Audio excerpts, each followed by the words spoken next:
Good morning children, welcome to my class. So we are in the 11th chapter, that is push and pull.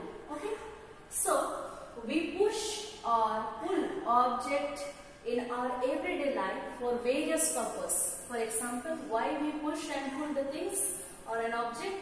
For example, to move them from one place to another place.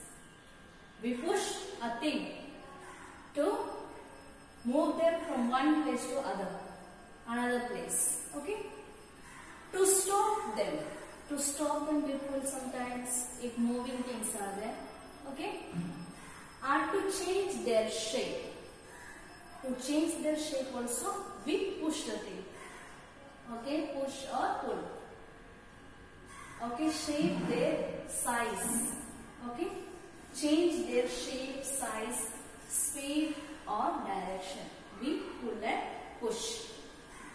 Now let us come to the push. What is push?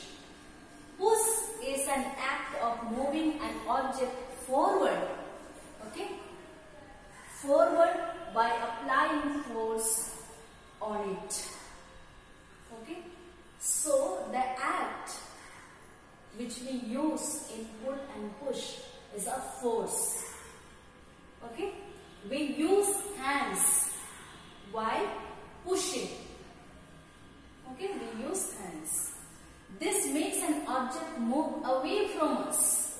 So when we push, no, we use hands and the object moves from us to the other side, forward, not to us, but it is going forward. Okay. Now, for example, the pedals of a bicycle. Okay. So we push the pedal, so it goes forward. Okay. Next, push a football. Okay. So with the leg, what we do while we are playing football, we push it, so it goes forward. Okay. Now door. Sometimes opening or closing the doors, we push the door.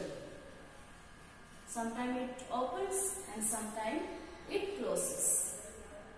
Next, thumb pin.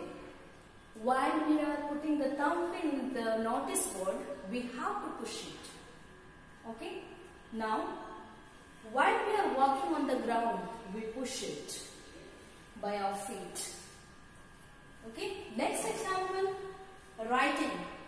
I am writing in this board. So, I am pushing with my hand so that I am able to write. Next point, throw ball. While we are playing the throw ball, we push with our hand the ball, so it moves forward. Okay. Now, kneading dough for chapati. While we are kneading the dough for the chapati,